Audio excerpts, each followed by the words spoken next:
ভোটের ট্রেনের এই পর্বে আমরা শুনবো তৃণমূল মানুষের কথা। ভোটের মাঠের কোলাহল নিয়ে এবারে ঢাকা জেলা থেকে যুক্ত হয়েছেন সহকর্মী হুমায়ুন কবির। হুমায়ুন কবির, আপনার সঙ্গে যুক্ত আছেন শীর্ষ দুই দলের নেতৃবৃন্দ। একটু তাদের মতামত শুনতে চাই আপনার মাধ্যমে।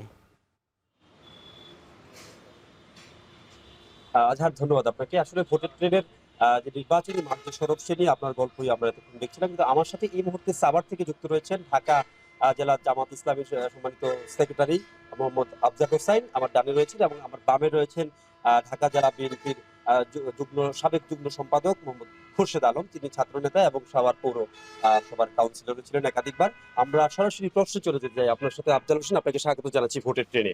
জানতে চাই, এই যে ৩৬ জুলাইয়ের পর আমরা এত সহস্রাধিক শহীদের রক্তের বিনিময়ে আমরা ফেব্রুয়ারিতে একটি নির্বাচনের প্রত্যাশায় প্রহর গুনছি, সেই সুষ্ঠু নির্বাচনের যে সময়টি, সেই সময়টি কি এখনো বর্তমান আপনি মনে করছেন? সে পরিবেশ কি আছে সুষ্ঠু নির্বাচনের? আসসালামু আলাইকুম রহমতুল্লাহ। এখন টিভির ভোটের ট্রেনের সম্মানিত দর্শক মন্ডলী, দেশে এবং প্রবাসী যারা আছেন, সবাইকে আমার বাংলাদেশ জামাত ইসলামী ঢাকা জেলার পক্ষ থেকে, বাংলাদেশ জামাত ইসলাম ঢাকা ১৯ আসন সংসদীয় আসন সাভার এবং আশুলিয়ার পক্ষ থেকে আপনাদেরকে শুভেচ্ছা জানাচ্ছি।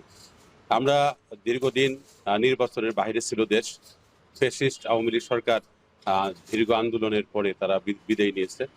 আমরা ঢাকা ১৯ আসনে আমরা যতটুকু দেখেছি, আলহামদুলিল্লাহ আমাদের নির্বাচনের জন্য অনুকূল পরিবেশ বিরাজ করছে। আমরা এখানে নির্বাচনের হাওয়া বইছে এবং আমরা মানুষের কাছে যাচ্ছি, মানুষ ভোট দেওয়ার জন্য অধীর আগ্রহে অপেক্ষা করছে।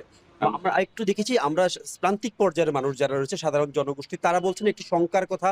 একদিকে টেন্ডারবাজি, চাঁদাবাজি, গার্মেন্টস দখল সহ নানা কারণ কিন্তু একটা অস্থিতিশীল অবস্থার কথা কিন্তু সাধারণ মানুষ বলছেন। কিন্তু আপনি জামাতের নেতা হিসেবে, জামাত ইসলামী বাংলাদেশের একজন নেতা হিসাবে আপনি রয়েছেন এবং আমার বাম পাশে রয়েছে বিএনপির সাবেক সাধারণ সম্পাদক খুরশেদ আলম।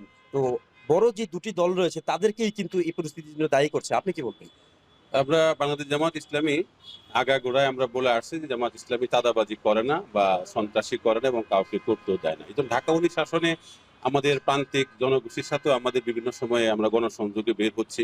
তারাও ভোট দেওয়ার জন্য উদ্গ্রীব হয়ে আছে এবং আমরা মনে করি যে আগামী ফেব্রুয়ারি মাসের যে নির্বাচন অন্তর্বর্তীকালীন সরকার তারিখ ঘোষণা করছে, ঢাকা ১৯ আসন, এই ব্যাপারে আমরা এখন পর্যন্ত কোনো শঙ্কার কারণ আমরা দেখি না এবং আমরা এখানে সকলেই মিলেমিশে নির্বাচনের জন্য প্রস্তুতি গ্রহণ করি। ধন্যবাদ আপনাকে। আমরা একটু যুক্ত হব ঢাকা জেলা বিএনপি সাবেক যুগ্ম সাধারণ সম্পাদক খুরশেদ আলমের সাথে। খুরশেদ আলম, স্বাগত আপনাকে ভোটের ট্রেনে। জানতে চাই, একটু সংক্ষেপে বলবেন যে নির্বাচনের যে পরিবেশ কতটা বর্তমান রয়েছে এবং পিআর পদ্ধতি আপনারা চাচ্ছেন না কেন? ধন্যবাদ এখন টিভিকে। পিআর পদ্ধতি হল সংখ্যানুপাতিক হারে নির্বাচন যে পদ্ধতি, এইটার সম্বন্ধে এই দেশের মানুষ ভালোভাবে অবগত না। আমি মনে করি স্বাধীনতার পরবর্তী সময়ে যেভাবে বাংলাদেশের নির্বাচনগুলো গতানুগতিক যে ফরম্যাটে হয়েছে সেই ফরম্যাটে হোক। আর যারা পিআর চাচ্ছেন তারা আগামী নির্বাচনের মাধ্যমে আপনারা সংসদে আসুন, সংসদে আসার পর আপনারা এক সংসদে বিল উত্থাপন করেন, সেই বিল পাস করে আগামীতে আপনারা পিআর নিয়ে ই করেন।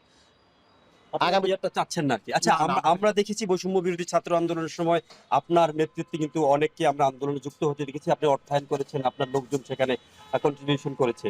কিন্তু যেই ১৭ বছর ফ্যাসিস্ট আমলে আপনারা যুদ্ধ করেছেন একটি নির্বাচনের জন্য, সেই নির্বাচন কিন্তু আপনারা আনতে পারেননি। অবশেষে ছাত্র জনতার আন্দোলনের মধ্য দিয়ে কিন্তু আপনি একটা নির্বাচনের পথে এসেছেন। আপনি নিজের ১৭ বছর নিজের বাড়িতে ঘুমাতে পারেননি, জেল খেটেছেন, জুলুম শিকার হয়েছেন। কিন্তু অবশেষে যে একটি সময় এসেছে যে নির্বাচন হতে যাচ্ছে ফেব্রুয়ারিতে, কিন্তু আমরা দেখছি প্রান্তিক পর্যায়ের মানুষ বলছেন, সাধারণ জনগোষ্ঠী যারা বলছেন যে যে সাধারণ মানুষ বলছে যে চাঁদাবাজি, টেন্ডারবাজি সহ বিভিন্ন কারণে কিন্তু নির্বাচনের যে সুষ্ঠু নির্বাচন হবে সেই পরিবেশ বর্তমান নাই। এটা আসলে কিভাবে দেখছেন আপনি?